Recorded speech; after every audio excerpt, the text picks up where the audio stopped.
Bismillahirrahmanirrahim. Assalamualaikum warahmatullahi wabarakatuh. Waalaikumsalam warahmatullahi wabarakatuh. Waalaikumsalam warahmatullahi wabarakatuh. Selamat pagi, salam intelektual dan salam dialektika. Yang terhormat Dr. Haji Hefnizan, SAG/MM. Yang terhormat Bapak Samanhudi, SAG MSI.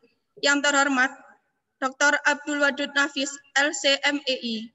Dan juga kepada para audien yang sudah berkontribusi pada hari ini yang kami banggakan. Alhamdulillahirrahmanirrahim, atas berkat rahmat Allah, kita dapat berkumpul bersama di acara seminar nasional secara virtual dengan mengusung tema membumikan konsep ulul albab untuk generasi milenial. Sebelum acara dimulai, izinkan saya untuk memperkenalkan diri. Saya, Lia Melia Rahma, warga aktif UKPK Angkatan 21, yang akan memandu jalannya acara untuk beberapa jam ke depan. Perlu diketahui bahwa konsep ulul albab ini sudah dijelaskan berulang kali dalam Al-Quran. Bahkan di Al-Quran itu sudah dijelaskan sebanyak 16 kali. Namun di Al-Quran itu tidak dijelaskan secara mendetail. Oleh karena itu, pada hari ini kita akan mendengarkan pemaparan materi dari ketiga pemateri yang sangat luar biasa. Baik, untuk mempersingkat waktu, kita mulai untuk langsung saja menuju ke penyampaian materi yang disampaikan oleh pemateri pertama. Telah bergabung dengan kami Bapak Dr. Haji Hefnizan, SAG/MM. Beliau ini merupakan Wakil Rektor 3 UINHAS Jember, sekaligus menjadi pembina UKPK UINHAS Jember, dan sejak lahirnya UKPK di tahun 1998, beliau sudah membina dan membimbing warga UKPK hingga saat ini, sehingga kami berhasil menjadi kader yang militan dan juga menjadi sukses untuk insan ulul albab ketika kelak sudah terjun ke dunia masyarakat. Nah, untuk langsung saja dipersilakan kepada Bapak Dr. Haji Hefnizan, SAG/MM. Waktu dan tempat kami persilahkan. Baik. Assalamualaikum warahmatullahi wabarakatuh. Waalaikumsalam warahmatullahi wabarakatuh. Bismillahirrahmanirrahim. Alhamdulillahirabbil alamin wal 'aqibatu lil muttaqin wa la 'udwana illa 'alal zalimin. Salawatullah salamuhu ala habibina al-Mustafa Muhammadin al-Amin wa ala alihi wa ashabihi ajma'in, amma ba'du. Saudara-saudara sekalian yang saya hormati, narasumber yang lain ada Haram Kiai Haji Dr. Abdul Wadud Nafis, LC, MEA, Masuk ini. ada Dr. Haji Samanhudi. Ini dulu pernah jadi wakil ketua di Ikatan Alumni PMI cabang gitu ya, ketika Cak Nur Hasan jadi ketuanya. Saya banyak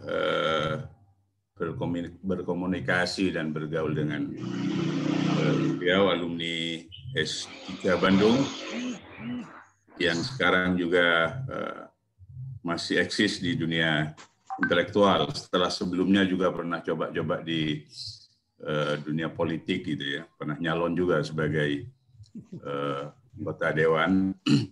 Hanya selisih sedikit gitu ya, hanya 1-2 suara mungkin. Insya Allah di waktu yang akan datang ditakdirkan jadi DPR RI gitu ya. Jangan Jember. Sudah pernah jadi kalau jangan Surabaya, tapi langsung Jakarta. Amin. Saudara-saudara sekalian, tema ulul albab ini meskipun klasik gitu ya, tapi masih tetap aktual untuk dibincang gitu. Lebih-lebih diterapkan gitu ya. Tidak sekedar dibincang tapi diterapkan. Misalnya ketika kita membaca Ali Imran 190, 191 itu sangat jelas bahwa ulul albab ini memang menjadi harapan gitu ya dari tidak saja dari insan kampus sebetulnya, tapi memang pada generasi Islam secara keseluruhan. Inna fi khalqis samawati wa ikhtilafil laili wan nahari la ayatin liulil albab alladzina yadhkuruna Allaha qiyaman wa qu'udan wa 'ala junubihim wa yatafakkaruna fi khalqis samawati wal ardh Rabbana ma khalaqta hadza batila subhanaka faqina adzabannar. Intinya itu kalau rincinya nanti Ustaz Wadud yang bagian memang mufassir itu. Bukan hanya Jalalain tapi termasuk jalan lain bisa dia. Intinya itu bahwa ulul albab ini kan adalah mereka yang betul-betul memfungsikan akalnya secara kreatif gitu. Jadi dikatakan albab itu karena berlapis-lapis gitu. Jamak itu. Jadi ulul albab itu adalah kelompok manusia yang memfungsikan akalnya secara maksimal, secara kreatif, secara inovatif dan lain sebagainya.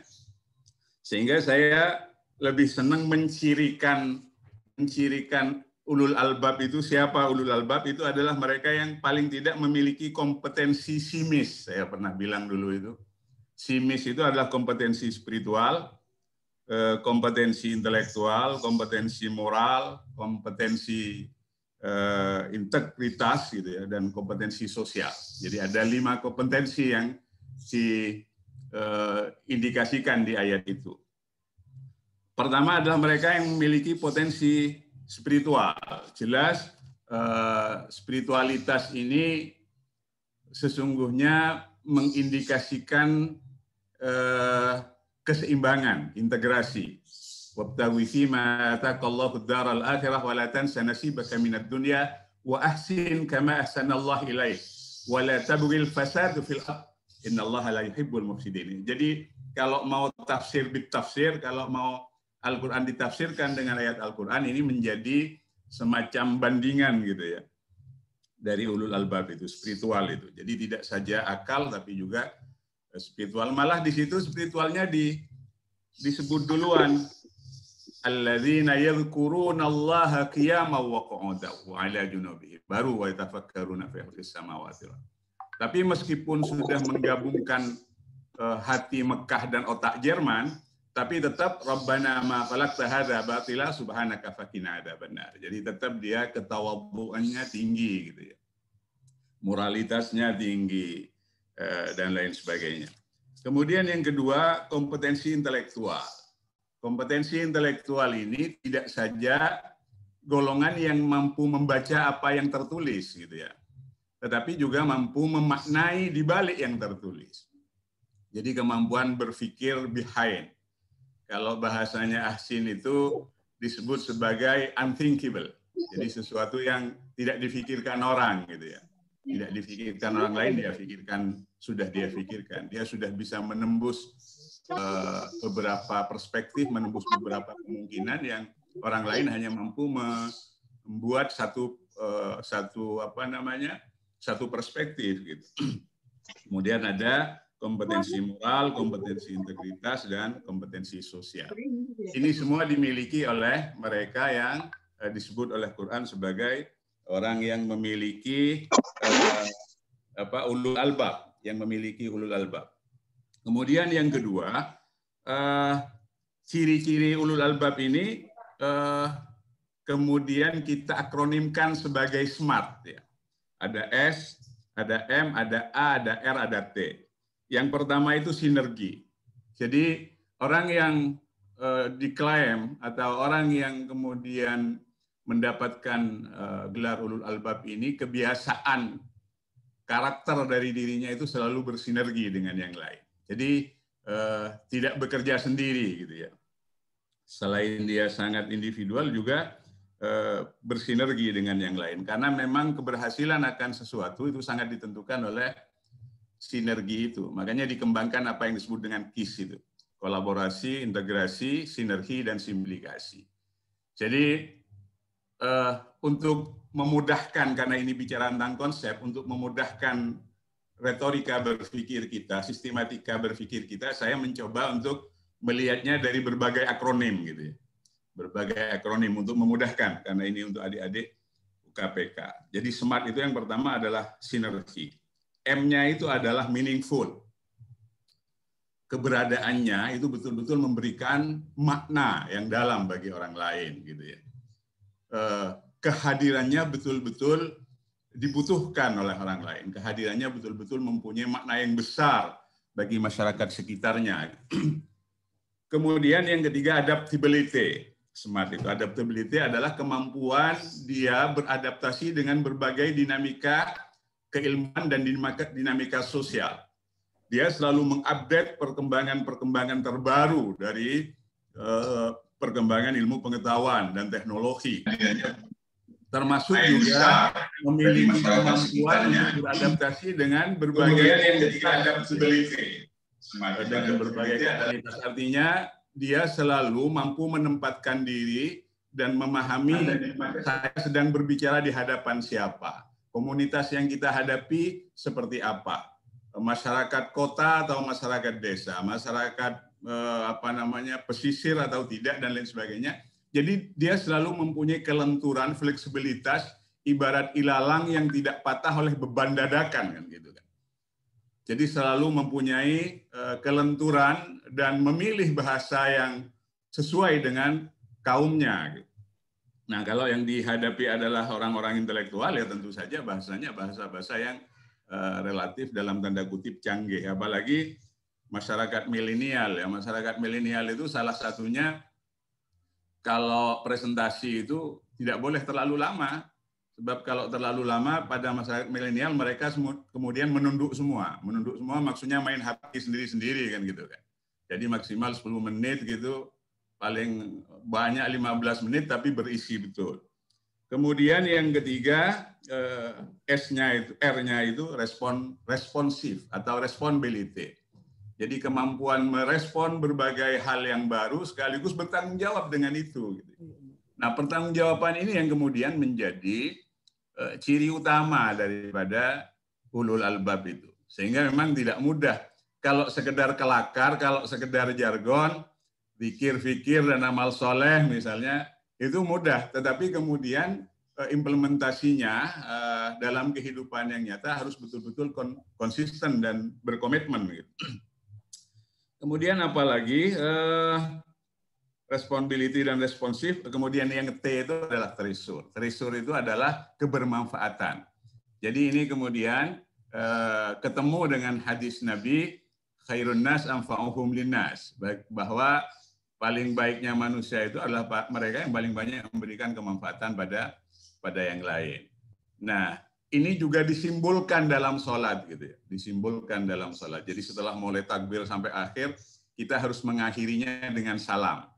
Salam ke kanan dan salam ke kiri itu maksudnya agar kita orang-orang yang sudah face to face dengan Allah atas segala persoalan kemudian harus berdampak kepada sosial, memberikan keselamatan kepada yang di kiri dan yang kanan. Jadi ulul albab itu kehadirannya adalah memberikan keselamatan, memberikan ketenangan, memberikan kedamaian, memberikan keramahan kepada masyarakat sekitar. Nah, itu kemudian yang terakhir menurut saya bagaimana cara kita menerapkannya karena temanya membumikan. Nah, bagaimana kita membumikan ini gitu. Inilah yang kita sebut sebagai pioner gitu ya. Jadi kalau indikatornya, yang pertama indikatornya adalah simis, kemudian yang kedua smart, maka cara membumikannya, membumikan ulul albab dalam konteks yang nyata pada konsep pioner itu. Pioner itu ada P, ada I, ada O, ada N, ada E, dan ada R. Tentu P pertama, bahwa untuk membumikan ulul albab dalam kehidupan nyata itu harus punya planning yang jelas. P-nya itu adalah planning. Harus direncanakan sejak awal. Harus ada schedule yang kemudian tahapan-tahapan dan protapnya diikuti secara ketat. Gitu ya. Bagaimana kita merancang agar adik-adik kita kemudian bisa terbiasa berzikir dan berpikir.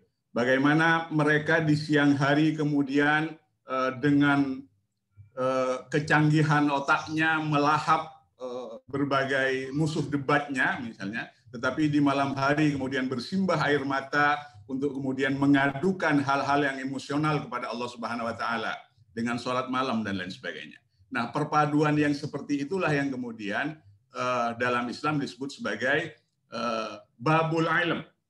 Jadi kalau Rasul itu disebut sebagai Madinatul Ilm, maka ada sahabat yang disebut dengan Babul Ilm. Karena mampu mengintegrasikan antara keduanya itu. Planning. Yang kedua itu adalah improvement. Improvement itu adalah kemampuan seseorang untuk selalu melakukan perbaikan. Jadi amal hari ini harus lebih baik daripada yang kemarin. Orang Arab sering katakan, Anda termasuk celaka apabila amal kalian, prestasi kalian, bakti sosial kalian, dan lain sebagainya lebih jelek dari yang kemarin. Termasuk rugi kalau prestasi hari ini, amal hari ini hanya sama dengan kemarin. Nah, yang beruntung itu adalah mereka yang prestasinya hari ini, kecerdasan intelektualnya hari ini, bakti sosial kemanusiaannya hari ini lebih baik daripada yang kemarin. Itulah yang disebut dengan improvement. Kemudian yang ketiga, O-nya itu adalah on fire. On fire itu dia selalu pada semangat yang tinggi. Jangan bikin kendor gitu. Semangat membantu orang lain, semangat membebaskan orang lain, semangat memberdayakan orang lain, semangat untuk mewakafkan seluruh hidup ini untuk orang lain itu jangan pernah kendor, on fire. Maka kemudian yang keempat itu, N-nya itu dari pioner itu adalah networking. Tentu harus punya jaringan yang kuat gitu ya. Harus punya jaringan yang berkualitas, yang kokoh karena kita tidak bisa hidup sendiri. Kita bukan hanya sebagai seorang individu, tapi juga sebagai sosial gitu ya, homo sosial. Orang yang harus kemudian berinteraksi dengan yang lain, saya kira. Untuk apa itu semua? Masuk kepada E-nya itu adalah dalam rangka empowering, dalam rangka pemberdayaan. Pemberdayaan siapa? Selain pemberdayaan diri sendiri, juga pemberdayaan orang lain, pemberdayaan masyarakat dari kebodohan, pemberdayaan masyarakat dari ketertindasan, pemberdayaan orang lain dari ketertinggalan, kemiskinan dan lain sebagainya. Nah, itulah ciri-ciri bagaimana kita membumikan ulul albab itu. Yang terakhir tentu akan muncul R-nya itu bisa disebut rainaisan gitu ya, kebangkitan, nahdoh kalau dalam bahasa kita itu. Nah, ketika 4 hal dilakukan, planning, improvement, on fire, networking, empowering, maka terakhir akan muncul rainaisan, kebangkitan di semua lini, kebangkitan intelektual, kebangkitan spiritual, kebangkitan ekonomi, kebangkitan peradaban, dan lain sebagainya. Maka menjadi signifikan kehadiran ulul albab ini dalam kehidupan sosial, dalam kehidupan masyarakat, karena pada endingnya ini kemudian berlabuh kepada surat Ibrahim itu. Kasajaratin thayyibah asluha thabitun wa far'uha fis sama' tu'ti ukulaha kulla hinin bi'idzni rabbiha. Jadi selalu memberikan kemanfaatan kepada orang lain setiap saat, dan kehadirannya betul-betul dirasakan membawa kebermaknaan, membawa keberkahan, dan membawa kebermanfaatan. Saya kira ini pengantar kita untuk diskusi lebih lanjut. Saya akhiri dengan wallahul muwaffiq ila aqwamit thariq. Assalamualaikum warahmatullahi wabarakatuh. Waalaikumsalam warahmatullahi wabarakatuh. Dari Dr. Haji Hafnizan SAGMM. Kemudian kita akan